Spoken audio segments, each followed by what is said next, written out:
বিসমিল্লাহির রহমানির রহিম। আপনি কি নিয়মিত ডায়াবেটিসের ওষুধ খাচ্ছেন, তারপরেও আপনার সুগার কমছে না? কেন কম হচ্ছে না? যদি কারণটা জানতে চান, এই ভিডিওটা স্ক্রিপ্ট না করে শেষ পর্যন্ত যদি দেখেন, ক্রিস্টাল ক্লিয়ার একটা ধারণা পাবেন ইনশাআল্লাহ যে আপনার ডায়াবেটিস মেডিসিন খেয়ে সবকিছু মেনেও তারপরেও কেন কমছে না।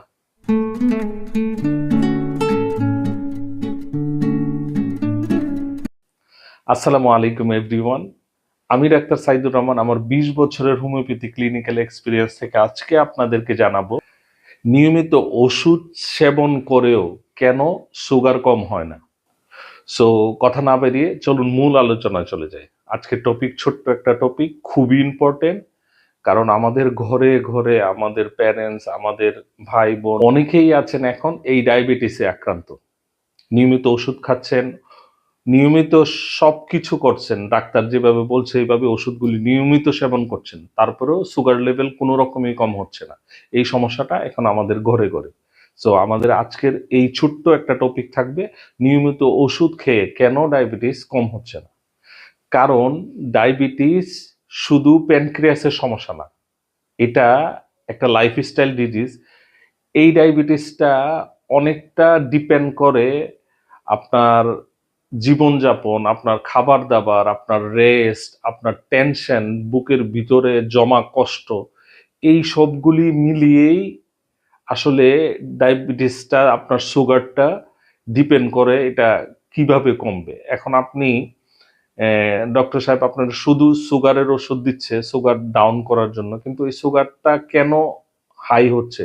এটা কি শুধু খাওয়ার জন্য হচ্ছে, না ওভার স্ট্রেসের কারণে হচ্ছে, না প্রপার রেস্ট না হওয়ার কারণে হচ্ছে? তো এই জিনিসগুলি জানা থাকে না, সেই জন্য আমাদের মেডিসিনও কাজ করে না। তাই অনেক সময় দেখা যায় ডাক্তার সাহেবরা দেখবেন ডায়াবেটিসের রুগী কিন্তু এক একজনকে এক এক রকম এক এক পাওয়ারের মেডিসিন দেয়।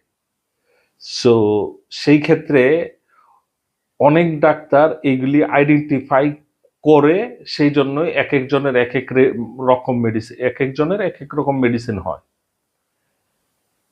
তো চট জলদি চলুন জেনে নিই যে আসলে মূল বিহাইন্ড দ্য সিন এই কি কি কারণ, যে কারণগুলির জন্য সুগার লেভেল নিয়মিত ওষুধ খেয়েও কম হয় না। নাম্বার ফার্স্ট, অতিরিক্ত টেনশন। অতিরিক্ত টেনশন, হতাশা, দুশ্চিন্তা, এটা নাম্বার ফার্স্ট। শুধু ডায়াবেটিসের ক্ষেত্রে না, আপনি যদি বলেন, আমি বলবো প্রত্যেকটা রোগের ক্ষেত্রে নাম্বার ফার্স্ট থাকবে এই টেনশন। নাম্বার টু হচ্ছে রাত জাগা। জি হ্যাঁ, রাত জাগা ডায়াবেটিসের কারণ, রাত জাগা সুগার না কমার কারণ রাত জাগা। জি হ্যাঁ, আপনি রাত জেগে জেগে মোবাইল দেখছেন বা স্ক্রল করছেন, আড্ডা দিচ্ছেন, বা কোনোভাবেই আপনি এঙ্গেজ হয়ে যাচ্ছেন, ঘুম থেকে সরে যাচ্ছেন, এটাও একটা বড় কারণ আপনার ওষুধ খেয়েও সুগার লেভেল না কমার। নাম্বার 3, খাবার দাবার খাওয়ার সময় অ্যাবসেন্ট মাইন্ড থাকা। আপনি খাবার খাচ্ছেন কিন্তু খাবারটাকে এনজয় করছেন না, খাবারটাকে ভালো করে চিবোচ্ছেন না, হয়তো মোবাইল অথবা কারোর সাথে কথা বলছেন, বা অন্য কোনো ভাবনায় আছেন, বা দুশ্চিন্তাগ্রস্ত হয়ে আছেন, ফ্রাস্ট্রেটেড হয়ে আপনি খাবার এনজয় না করে, আল্লাহর নিয়ামত এটা, আপনার রিজিক এটা, আপনার এইটাকে এনজয় না করে আপনি যদি অ্যাবসেন্ট মাইন্ড হয়ে থাকেন, ফ্রাস্ট্রেটেড হয়ে থাকেন, দুশ্চিন্তাগ্রস্ত অবস্থায় খাবার খান, এটাও একটা বড় কারণ আপনার ওষুধ খেয়েও আপনার ডায়াবেটিস বা সুগার না কমার। নাম্বার 4, ভয়, ফিয়ার। আমি এটাকে নাম্বার সেকেন্ডে রাখতে চেয়েছিলাম। ফিয়ার মানুষকে ধ্বংস করে দেয়। ভয়, ভয় আপনাকে জীবনে কিচ্ছু করতে দিবে না, আপনাকে সুস্থ হতে দিবে না, আপনাকে সাকসেস হতে দিবে না, আপনাকে শান্তিতে থাকতে দিবে না। সো মোস্ট ইম্পর্টেন্টলি ভয়। আপনি হয়তো ভাবছেন ডাক্তার সাহেব কি বলছে এগুলি, ডায়াবেটিসের জন্য কত ডাক্তার কত কিছু বলে। জি হ্যাঁ বলে, ওনাদের জায়গায় ওনারাও ঠিক আছে, কিন্তু আমি যেই কারণগুলি বলছি, ট্রাস্ট মি, এগুলি হচ্ছে মেইন কজ আপনার ওষুধ খেয়েও কোনো রোগ থেকে আপনি মুক্তি না পাওয়া, বা ওষুধ খেয়েও আপনার সুগার লেভেল কম না হওয়া।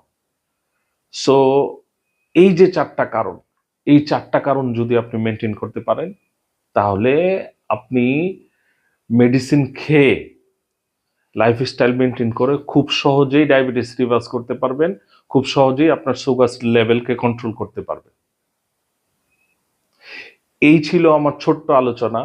যদি আপনার কাছে মনে হয় যে ইনফরমেশনগুলি আপনার কাছে হেল্পফুল, আর আপনি যদি টোটাল একটা আমার নিজের একটা গাইডলাইন চান, তাহলে কমেন্টসে লিখবেন ডায়াবেটিস, ইনশাল্লাহ আমি আপনাকে গাইড করব।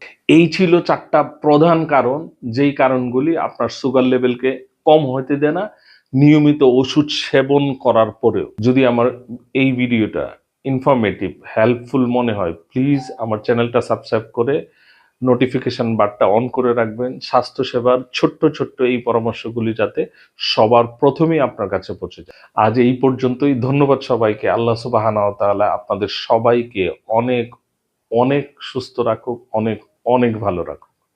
আসসালামু আলাইকুম ওয়া রাহমাতুল্লাহি ওয়া বারাকাতুহু।